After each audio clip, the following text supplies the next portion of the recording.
Swayam Prabha. Digital India. Educated India.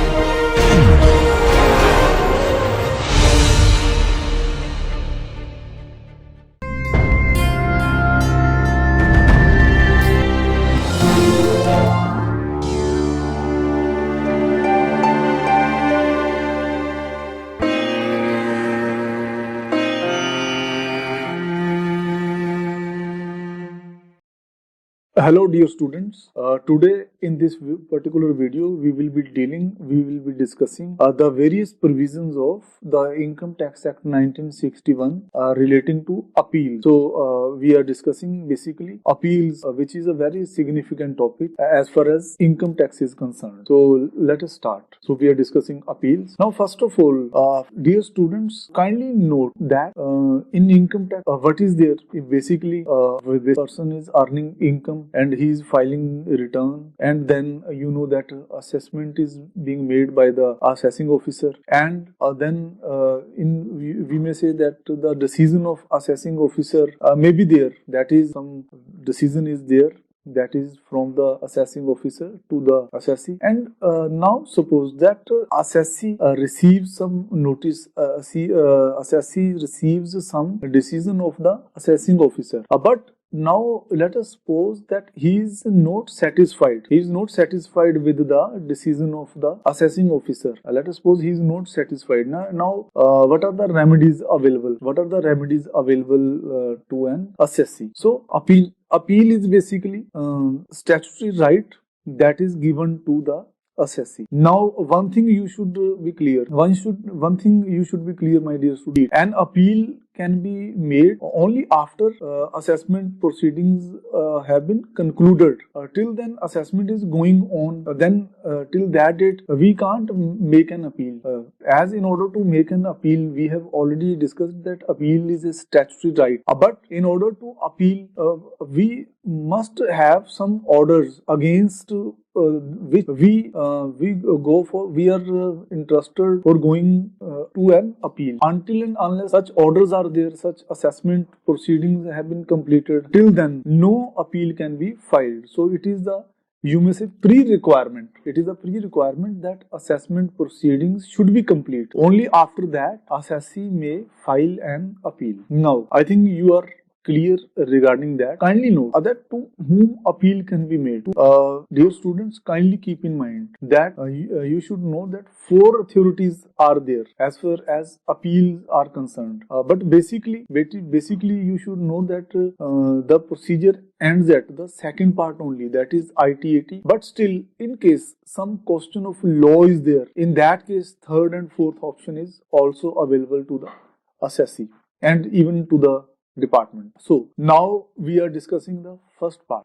First of all, what are the 4 parts? Let me explain in brief. First is appeal before CIT. CIT, Commissioner of Income Tax Appeals. Section 246A deals with that. Now appeals to the IT-80. In common language it is known as Appellate Tribunal. Otherwise it is IT-80, Income Tax Appellate Tribunal. And section 252, from 252 to 255, you may say, deal with that. Then appeals to High Court, and section 260A and 260B, you may say, deal with these appeals. And at the last appeal is there, appeal to the Supreme Court, and section 261 deals with that. And as far as monetary limit is concerned, so kindly note, I will be explaining it in detail also. Kindly note that in case of IT-80 it is 50 lakhs, in case of High Court it is 1 crore, in case of Supreme Court it is 2 crore. I will be explaining it in detail also. As I have already shown that tax effect. Now what is the meaning of tax impact or tax effect? Kindly note, as per the notification of the Income Tax Department we are studying, tax effect means the difference between the tax on the total income assessed. One thing is that it is, kindly keep in mind, the tax on total income assessed and the tax that would have been chargeable had such total income been reduced by the amount of income in respect of issues against which the appeal has been filed, or against which the appeal is intended to be filed by the assessee. Then that is the that difference between tax is basically known as tax effect. So it should be kept in mind. It has a relevance in deciding where to go. And tax effect shall be the tax including applicable surcharge and cess in case if any. Now, dear students, let's move to the first part. Kindly be with me. It is a lengthy topic, but it is not difficult. It should be remembered, and as practicing CA, in case some practicing CA is concerned, then appeal is a very common, you may say, appeal is a very common issue, and you must be comfortable in that. And I am trying my best to make you aware what are the various provisions relating to appeals. Now, first of all, first category we are studying out of total 4 categories. First category is appeals before commissioner. Now, which commissioner? That is Commissioner of Income Tax Appeals. So we are making appeals. We are free to make appeal before the CIT, Commissioner of Income Tax Appeals. And as I have already told you, Section 246A of the Income Tax Act 1961 deals with that. Now, what are the provisions? What is the main issue? Kindly note that in case an assessee is there and he is not satisfied, rather he is aggrieved. Or any deductor may be there, or any collector may be there. Deductor in case of TDS and collector may be in case of TCS.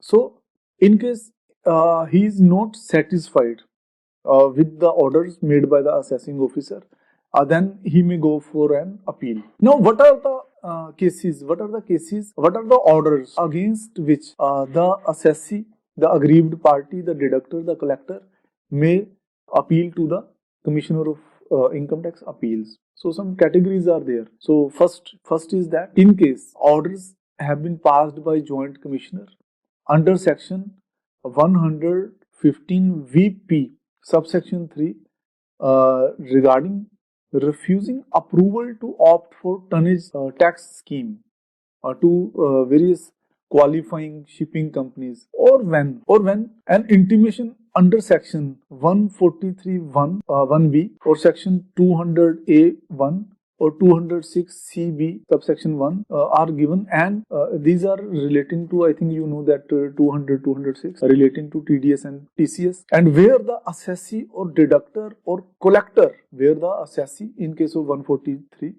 where the deductor in case of 200, and where the collector in case of 206 objects to making of adjustment or any other order of assessment made under section 143 subsection 3, except in this case no appeal can be made. Now, what are these cases?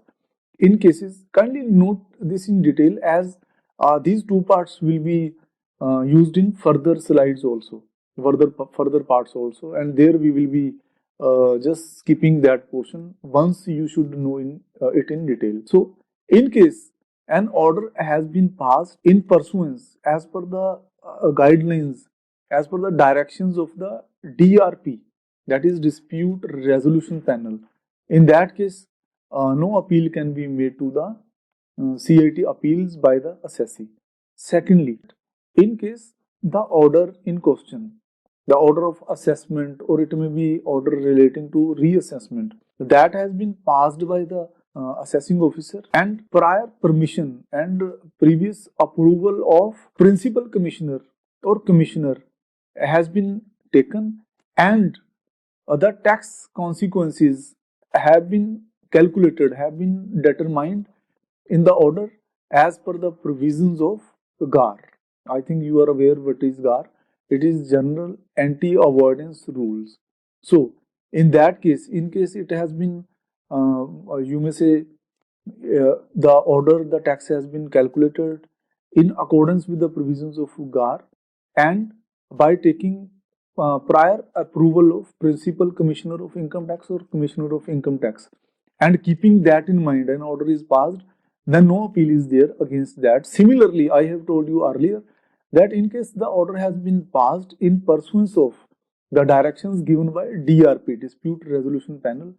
In that case also no appeal is there. Now second category of order against which you may say appeal may be made. So it is a best judgment assessment. I think you are aware, while discussing the chapter on assessment and reassessment, we have already discussed that what is best judgment assessment, and you know that best judgment assessment is made under section 144 of the Income Tax Act 1961. So in case some assessee is there, he is aggrieved by the best judgment assessment made under section 144, he may also go for appeal to the CIT appeal. When an order of assessment, reassessment or recomputation is there under section 147 then in that case, in case assessee is aggrieved, he is not satisfied,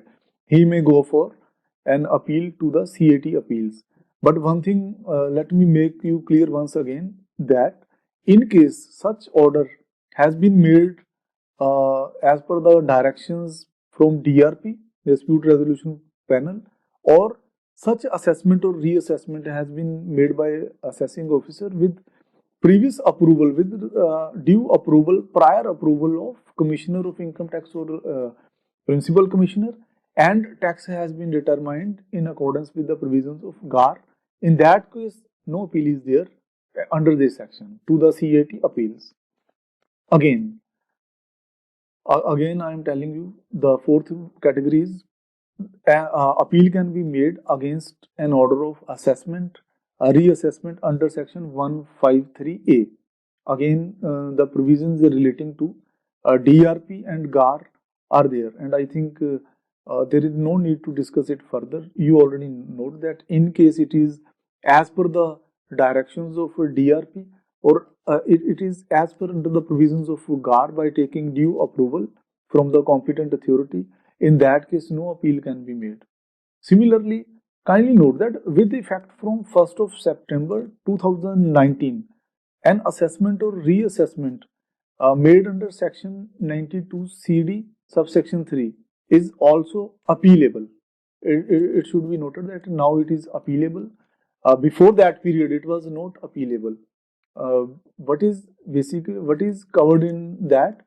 Basically, it deals with the advance pricing agreement. I think you are aware. APA, in common language we say APA. So what is APA? Advanced pricing agreement pursuant to a modified return filed in accordance with section 92 CD subsection 1. Again, in case some order is made under section 154 or under section 155, which has the impact of, which has basically, you may say, enhanced the assessment, the tax liability has been increased, or which has basically reduced the amount refundable to the assessee, or some order refusing to allow the claim made by the assessee under the said sections. But again, my dear students, kindly note that in case it is as per the provisions of GAR by taking due approval from the competent authorities, in that case appeal can't be made, as we have discussed in various earlier sections. Then in case again an appeal can be made against an order made under section 163 treating the assessee as the agent of a non-resident. So when it is so, when assessing officer is treating the assessee as the agent of the non-resident, then and order is issued under section 163, again in that case, and you may say appeal may be made against such order. Now next, in case order is there under section 170 subsection 2 or section 170 subsection 3 of the Income Tax Act 1961, when it is relating to assessing income of business before succession in hands of the successor. So in case such order is there, it is also appealable to the you may say CIT appeals. Again, in case some order is there and that is relating to assessment after partition of the Hindu undivided family, popularly known as HUF. So some order is there under section 171. So it is also appealable and an appeal may be made to the CIT appeals.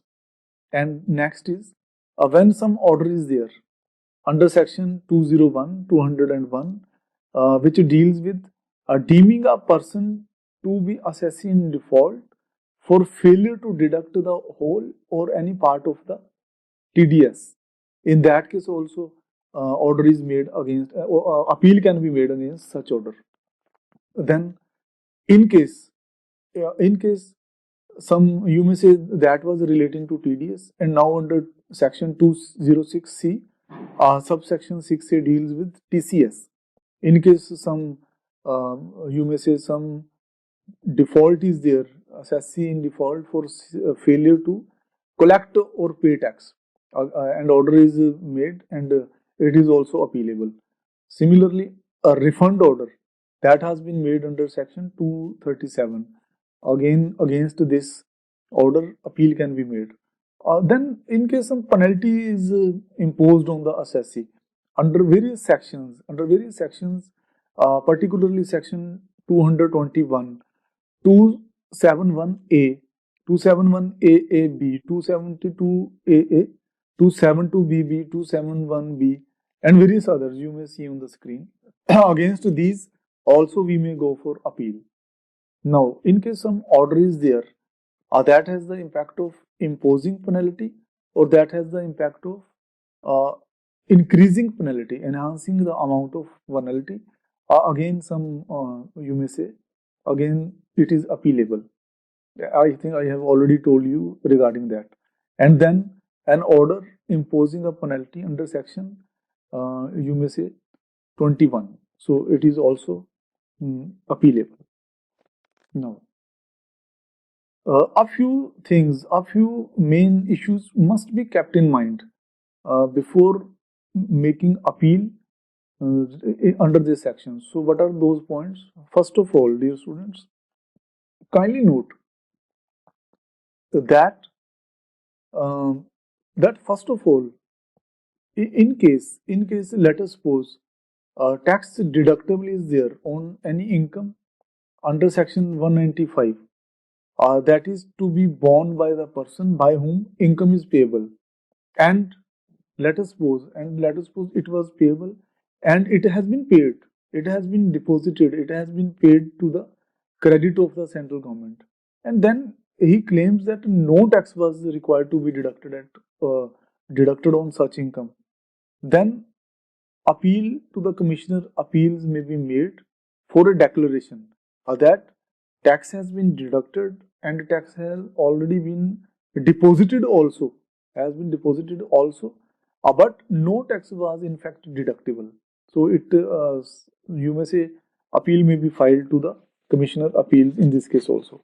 Now, the cases where tax is to be borne by non-resident. Kindly note that in case tax is to be borne by non-resident, such cases are beyond the scope of section 248 and no appeal under this section can be made in such cases where tax is to be borne by non-resident. Now, kindly note that what are the documents that are required to be actually in this chapter, along with studying various authorities to whom we can appeal, we are also studying as per your syllabus what are the documents, how to draft the appeal. We are also studying that in this particular video. So first of all, what are the documents which are needed in order to file an appeal before CITA? Kindly note that first of all, copy of the orders against which an appeal is being sought, against which the appeal is being made, appeal is being filed. that copy of orders by the assessing officers are needed, first of all. Then notice of demand. Notice of demand, if any is there, it is needed in original. Then statement of facts. Statement of facts. Uh, what is why we are making the appeal? What are the facts when you received the notice, and what in your opinion it should be, and what actually it is. So various issues are there. These issues should be filed in. These issues should be mentioned in statement of facts. And kindly note that when we are making online application, various the space available is very you may say less. Space available is very less, so we must move accordingly. And then we must be specifying what are the grounds of appeals. So in the grounds of appeal, we should be very brief while giving description of, while mentioning grounds of appeal. In brief, you should ask for what is your ground of appeal. It should be brief. And then uh, appeal shall be made in the prescribed form, that is form number 35. I think while dealing in practical life, while dealing in practical cases, we are always aware that form 35 deals with the appeals before CIT appeal. And then after that, copy of challans of the fee of details that we have paid, and we should mention the BSR code, payment of the date of payment, when the payment was made, what is the serial number of the challan, and what is the amount of fee. These should be mentioned, and these should be furnished in case of e-filing of form of appeal. Now, what is the fees? We have just discussed that the appeal should be filed along with prescribed fees on prescribed pro forma form, that is 35. I have already told you. Now, as far as fees is concerned, kindly note that the fees is in case total income of the assessee as computed by the assessing officer is rupees 1 lakh or less, the fee applicable is rupees 250. In case it is more than 1 lakh but up to rupees 2 lakh, then in that case fee payable is prescribed fees rupees 500. And when the total income of the assessee is more than 2 lakh, in that case it is 1000. And in any case it is other than first, second and third, again in that case the prescribed fees rupees 250. Now again next part is, what is the time limit? I have already told you in various other videos also that the appeal or something like that must be filed within time limit. Otherwise it will be very cumbersome. It will be very complex. It will increase the burden of income tax authorities, which are highly income tax department, which is highly overburdened. Earlier, you may say already they are very overburdened. Now, what is the time limit? Kindly note that in case appeal is relating to section 248, it must be filed within 30 days, and the period of 30 days will be counted from the date of payment of tax. So it should be noted. Again, in case appeal is relating to assessment or it is relating to penalty, then the period of 30 days will be counted from the date of service of notice of demand. It will be counted from the date when the notice of demand was served to the assessee. And in any other case, the period of 30 days will be counted from the date on which intimation of the order sought to be appealed against is served. When the intimation of the order is given to the assessee, is served to the assessee, from we will be counting 30 days from that particular date of intimation, when that intimation was served. Now, again, next part is exemption it deals with exemption in respect of tax to be paid at the time of filing of appeal. As I have already told you that earlier, I have told you that tax must be paid before filing the appeal to the CIT. But Section 249, subsection 4 of the Income Tax Act 1961 deals with the cases when it is exempted, when the payment of tax will be exempted. Now, what are those cases? These have been divided into two parts. First is when return is filed. So, kindly note, at the time of filing the appeal, when return has already been filed, then the assessee should have paid the tax on the amount of income returned by him in cases where a return has been filed by the assessee. So, in that case, the assessee should have paid the tax on that amount that has been shown in the return. But when no return is filed, in such cases, what will happen? In such cases, the assessee must pay the amount equal to the amount of advance tax which was payable by him before filing of the appeal. So he should be paying the amount equal to the amount of payable advance tax that was payable by him before the date of filing of appeal. And the Commissioner appeals, CIT appeals, may exempt an applicant from the requirement regarding the payment of advance tax in case an application is received from the assessee, from the appellant, that and it is made for it, and he is basically requesting the CIT appeals to exempt him from paying the tax. Now, what is the procedure? What is the general procedure that is basically adopted in appeal? And kindly note, dear students, section 250, section 250 deals with that. What is there? Kindly note that you have the assessee, the appellant has made an appeal. I have already told you. And what will be there? First of all, a day and place will be fixed. Day and place will be fixed. For which purpose?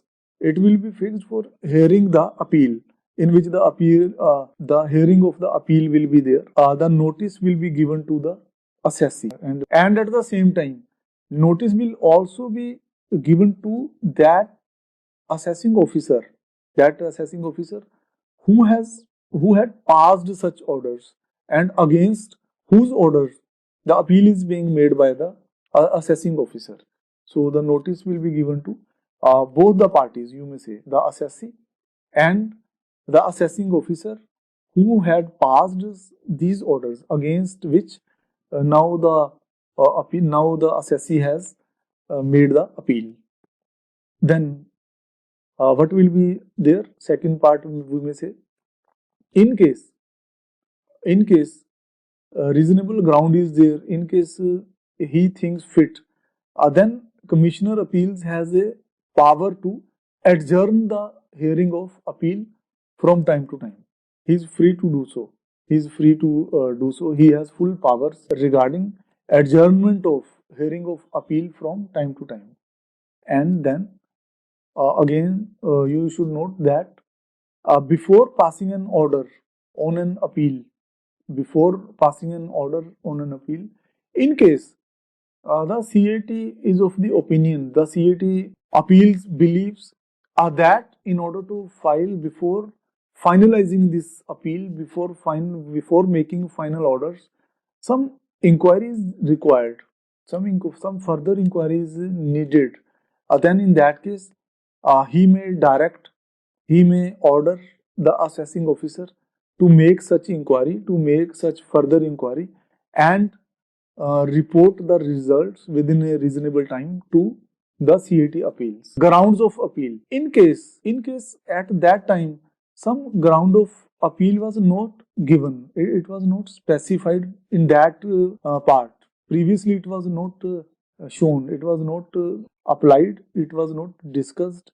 Then CIT appeal, he has full powers to allow the assessee, to allow the appellant to go into any ground of appeal not specified previously by the appellant. In case he is satisfied, that it was not shown previously, but that ground was omission of that ground. It was omitted earlier, but it was not willful or it was not unreasonable. In case he is satisfied, then he may allow them to, means these ground may also be included. Again note that once everything is done, when a report has been there, ground of appeal has been discussed, then order of the commissioner appeal, order of the CIT appeals regarding disposing of appeal, it shall be in writing. It should not be verbal. The verbal order has no, you may say, relevance in basic, particularly in taxation. So it should be in writing. And the major point is that it shall state the points for determination of the decision thereon and the reasons for the decision. Why this decision has been made. So it must be clarifying, it must be throwing light on that. Then what is there? When appeal is disposed of, then assessee and principal chief commissioner or chief commissioner, or you may say principal commissioner or commissioner of income tax, they must be communicated. They must be communicated and they must be sent these orders. And one thing more, dear students, which should be kept in mind, that it must be decided within a period of 1 year from the end of the financial year in which such appeal is filed. Let us suppose it is filed on 20th of October, then the financial year will end upon 2021, 31st of March 2021. So appeal must be decided within 1 year.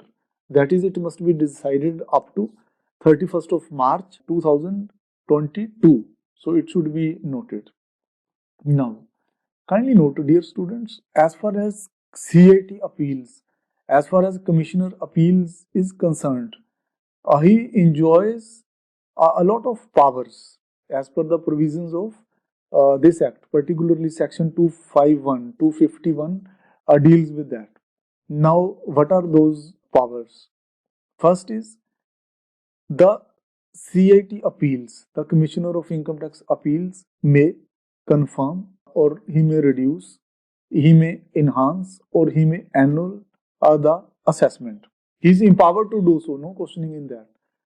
Secondly, in an appeal, kindly note that in an appeal against the assessment order in respect of which the proceedings before the settlement commission abates under section 245 HA, again to confirm, to reduce, to enhance, to annul the assessment. But in this case, he will be doing after taking into consideration the following. What are those points? First is that all the material, he will keep in mind all the material and other information produced by the assessee before such commission, before settlement commission, the results of the inquiry which was held by the settlement commission. Then third, it is he will keep in mind, he will take into consideration the evidence recorded by the settlement commission in the course of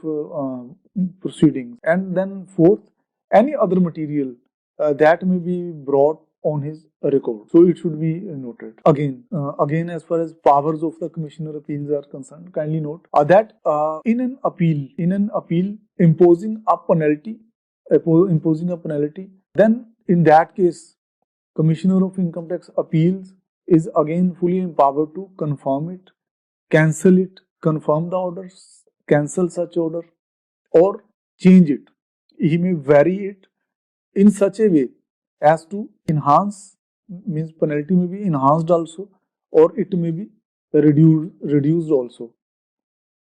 And in any other case, Commissioner appeal is free to pass such orders as he deems fit by going through the case by going through the circumstances, facts and figures of the case. He is free to do so. So it is all about powers of the commissioner. But my dear students, once again I am telling you that in case assessment is increased, that means penalty is increased, tax liability of an assessee is being increased, or in case the refund payable, the amount refundable to the assessee is being reduced, in that case, a reasonable opportunity of showing cause should be given to assessee. He may give his own explanation, he may give his own justifications and all that. And kindly note, in disposing of an appeal, in that case, commissioner appeal is basically free to consider any other matter. He is free to consider and decide any other matter in which that is arising out of the proceedings in which the order appealed against was passed. Even such matter, this matter was not raised before him, means commissioner appeals by the applicant. Even in that case, commissioner appeal may consider that matter, and he may decide that matter that is basically arising out of the proceedings, and even if it was not raised by the assessee, even in that case he is free. Second part is appeals to appellate tribunal. Basically, it is known as income tax appellate tribunal. Kindly note that appellate tribunal is open to assessee as well as income tax department. Both income tax department and assessee are free to file an appeal before the appellate tribunal. Before discussing these parts, let us have some idea regarding constitution of the appellate tribunal. Kindly note, basically it is constituted by the central government. Kindly note that appellate tribunal, income tax appellate tribunal, is basically constituted by the central government, and it will consist of, as far as constitution is concerned, some judicial members and some accountant members to exercise the powers and discharge the functions conferred on the tribunal by the act. So now again, as I have already told you, that judicial members are there and accountant members are there. Now, what are the qualifications of judicial member? In order to be eligible to be appointed as judicial member, a person must have held at least for 10 years a judicial office in the territory of India, or he must have been a member of the Indian legal service in grade 2 or any equivalent or higher post for at least 3 years, or must have been an advocate for at least 10 years. So these are the categories. These are the qualifications. In simple, as far as judicial office is concerned, at least 10 years experience. In case he was a member of Indian legal service in grade 2 or equivalent or higher, 3 years. And in case he is practicing advocate, then in that case the experience must be of at least 10 years. Then he is eligible to be judicial member. And in case of accountant member, kindly note, minimum 10 years experience in the practice of accountancy as CA or as a registered accountant or under any law formally in place, in force, or partially as such a registered accountant and partially as a CA, chartered accountant, or must have a member of the Indian Income Tax Service Group A, and he must have held the post of Additional Commissioner of Income Tax or equivalent or higher post for at least 3 years. Now, as far as President and Vice Presidents of the Appellate Tribunal are concerned, kindly note that President and Vice President basically will be appointed by the central government. Now, kindly note that central government will appoint a person who is sitting judge of a high court, or who may be a retired judge of a high court, and who has completed not less than kindly note 7 years of service as a judge in the High Court. So at least a minimum service of 7 years as a judge in a High Court is needed. And he may be a sitting or he may even be a retired judge. And one of the vice presidents of the appellate tribunal will act as president. And government may appoint one or more members of the tribunal to be vice president or vice presidents thereof.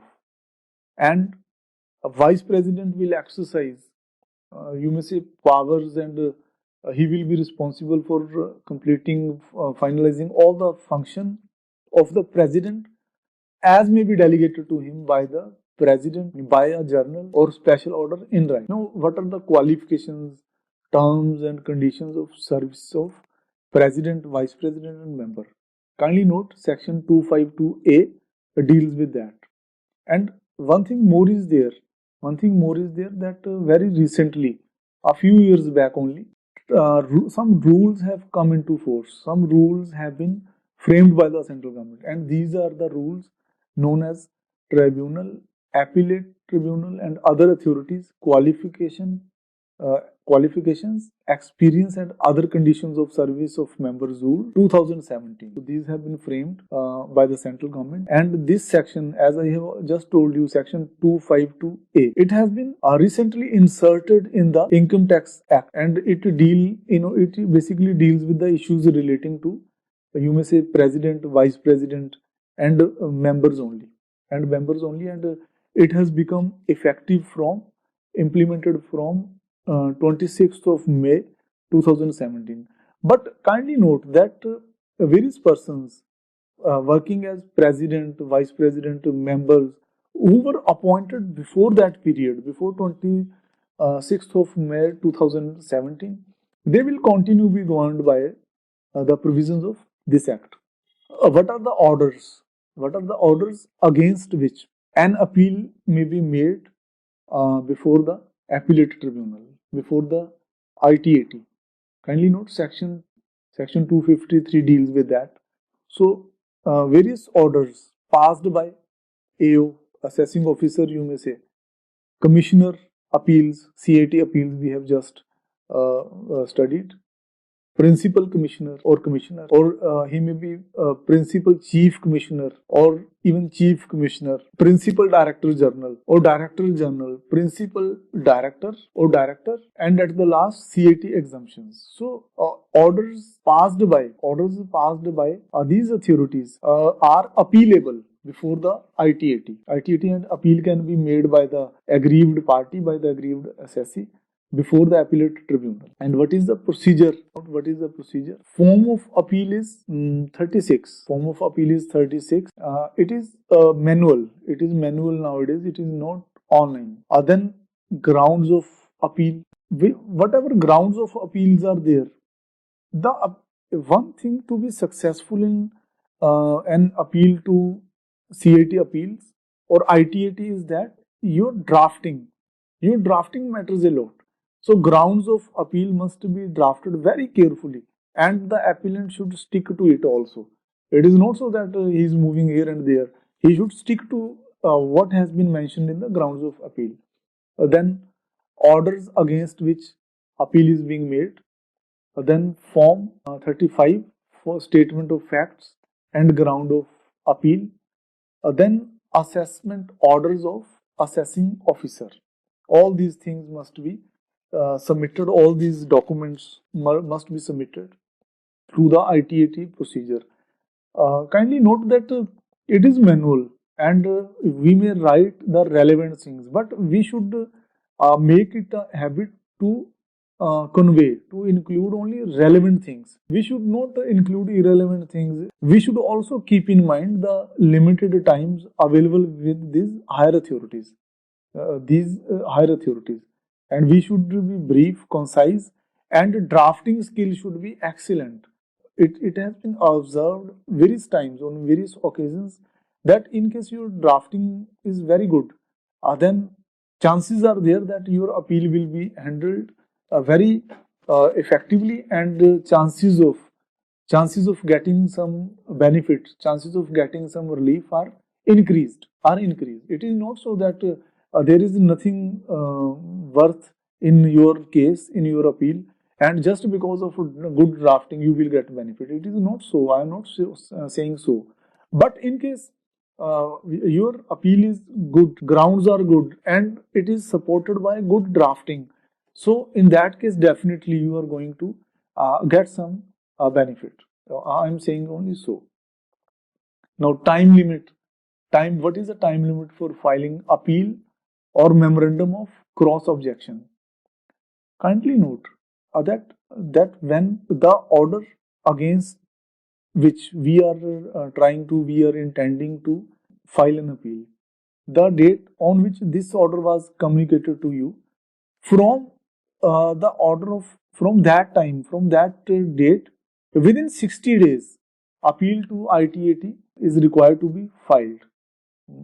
It should be noted. And only specified person under section 288 may appear in ITAT. And you should note that ITAT, the CA, the person who is appearing on your behalf, he must be well dressed, well groomed. It is required, it is needed, and it should be preferably he should be well groomed and in proper, you may say, dress up should be proper.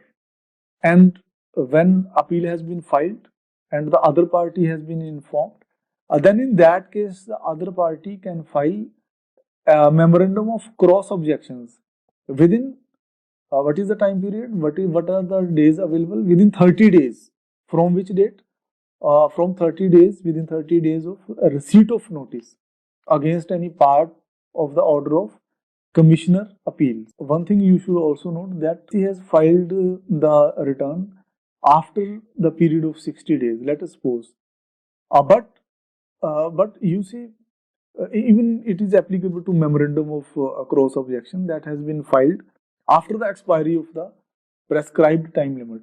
But otherwise it is not acceptable after that. But in case appellate tribunal is satisfied that there was sufficient cause, that the assessee, that the other party, that the appellant or whatever may be the case, that he could not file, he could not present he could not make an appeal or you may say memorandum of cross objections within the prescribed time period, and some sufficient cause was there, and they are satisfied with due to some medical problem, some other issue in family may be there, and they are once they are satisfied, then in that case appellate tribunal may admit an appeal or permit the filing of memorandum of cross objection even after the expiry of prescribed time limit. Kindly note. Now, what is the fee under appeals to the appellate tribunal? Kindly note section 2522, section 255.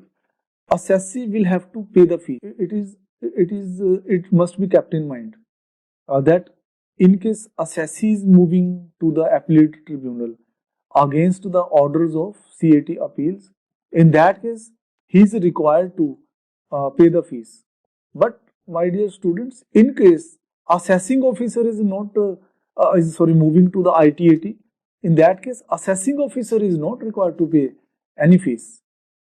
Assessing officer is not required to pay the fees when he is filing the appeal on the directions of you may say commissioner or principal commissioners. So for assessing officer, no fee is there if he is obeying the directions given by principal commissioner or commissioner. But as far as assessee is concerned, assessee will have to pay the full fee. In case memorandum of cross objections is being filed, then no fee is there in that case. Again, we come back to that. What is the amount of fees? Kindly note. When total income of the assessee as computed by the assessing officer in the case regarding which we have to make appeal, it is rupees 1 lakh or less, then fee payable is rupees 500. And in case it is more than 1 lakh, then in that case fee payable is rupees 1500. You should note. Now, what is the time limit? Kindly note that time limit is 4 years from the end of financial year. in which such appeal is filed. Again, I am telling you, once let us suppose the appeal is being filed on 21st of December 2020, let us suppose, and the financial year will be ending on 31st of March 2021, then 4 years will be counted from 31st of March to 2020, and the period will be 31st of March 2025. Then what will be the next procedure? The appellate authority is empowered to he is empowered to stay of demand of tax, which can extend only up to 180 days. 180 days, it may extend only up to 180 days, and in case still matter is going on, still proceedings are going on, and appeal couldn't be disposed of within 180 days, then what will happen?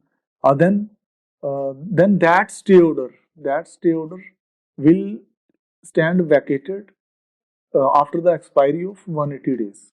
It should be remembered. But as I have already told you that let us suppose that appeal is still going on, it has not been disposed of within 180 days. Then appellate tribunal has the power to extend it further. Up to which period?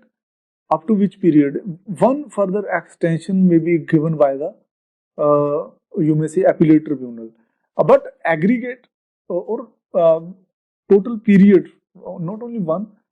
If it is increased, some more relaxation is given, some more time period is given, it may be given by the ITAT. But the thing that must be kept in mind is that the aggregate of period, it cannot be more than 365 days in any case. So the maximum ceiling is 365 days. It should be noted. Now, dear students, third part, that is relating to appeals to the High Court. Section 260A and Section 260B of Income Tax Act 1961 deal with that. Kindly note that appeal against the order of the appellate tribunal, appeal against the orders passed by the ITAT may be made in the High Court, Honorable High Court. But one thing you should keep in mind, each and every case can't be moved, each and every case can't be brought into the purview of High Court. Only when in case some substantial question of law is there, substantial question of law is involved, only in that case appeal can be made to the High Court, not in each and every case, kindly note. And in that case, various provisions of Code of Civil Procedure 1908 will be applicable to the appeal also, as they are applicable otherwise. The appeal shall be made to the Honorable High Court shall be made in the form of memorandum of appeal. And in that it should be clearly mentioned, it should be clearly stated that some substantial question of law is there. As I have already told you that in case some substantial question of law is involved, only in that case we are free to move, the assessing officer is free to move to the High Court, not otherwise. Again, I have just told you who may file the appeal in the High Court. So kindly note that appeal in the Honorable High Court may be moved by, I have already told you, assessee may go to that, assessee may apply, commissioner may apply, principal commissioner may apply, chief commissioner, principal chief commissioner, they may file an appeal to the Honorable High Court. But one thing still stands, that this can be made, the appeal can be made to the Honorable High Court only when some question of law is there, not otherwise. And basically, who is aggrieved by the orders passed by the ITAT? Who is aggrieved party? It may be assessee or it may be any income tax authority out of these given. That is commissioner, principal commissioner, chief commissioner, or principal chief commissioner. Who is aggrieved party? Who is aggrieved by the orders passed by the appellate authority, appellate tribunal, sorry. So that party that party may move to the Honorable High Court. And now the question arises, what is the time period? What is the time limit for appeal? So kindly note that it is the appeal must be filed within 120 days from the date of receipt of order, on the from the date on which the orders of ITAT were received. So within 120 days, the appeal shall be filed with the Honorable High Court. And in case when sufficient cause is there and when the High Court is satisfied, that sufficient cause was there, and that due to that cause, due to that ground, appeal couldn't be filed within the prescribed period of 120 days. In that case, such a delay may be condoned by the High Court. And again, I am making you clear that appeal shall be heard only on the question formulated, and question should be related to some substantial question of law should be there. How High Court will deal with that appeal? That while dealing with the appeal, in case, let us suppose High Court, observes something, some matter, some issue that was not determined by appellate tribunal, or they think that it was not correctly determined by appellate tribunal. So in that case, High Court is free to determine that issue in the best possible way. I have already made you clear that some substantial question of law should be there, and the court have the power to hear appeal only other substantial question of law not formulated by it. In case a High Court is satisfied that in fact the case involves such question, so that is there, that should also be kept in mind. And what would be the strength of the bench in High Court for hearing such appeal? Kindly note, a bench of not less than 2 judges of Honorable High Court, at least 2 judges, not less than 2 judges. Again, when they decide, when they have prepared the judgment, so the judgment should contain the grounds upon which such a decision has been founded, upon which such a decision is basically based. High Court is empowered to award such costs as it deems fit. In case such thing is there, so High Court is empowered. High Court has full power to award such cost as High Court deems fit. When there is no majority, is there, and point of law, there is difference of opinion. Is there amongst judges. Then what will happen? Then kindly note that point of law upon which there is difference of opinion, it will be referred to one or more of other judges of the High Court, and then that point will be decided according to the majority, according to the opinion of majority of the judges who have heard that case, including the first you may say judges, first bench of judges who have heard it.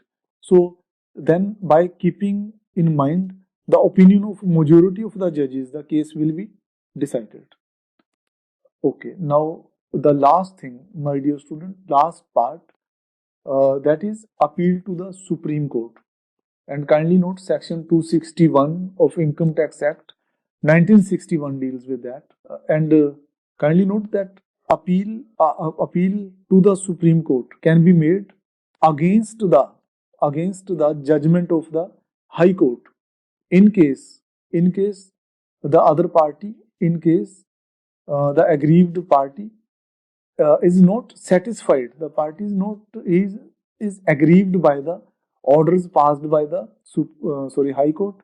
In that case, the party is free to make an appeal against the judgment of the High Court to the Honorable Supreme Court. That is the apex court in India.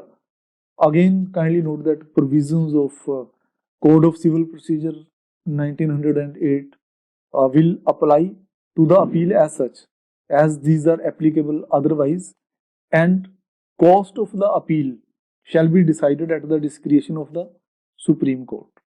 So, dear students, in this video we had discussed appeals and various authorities to whom an appeal may be made by the aggrieved party. So I think it is clear to you. Okay, thank you. Thanks a lot.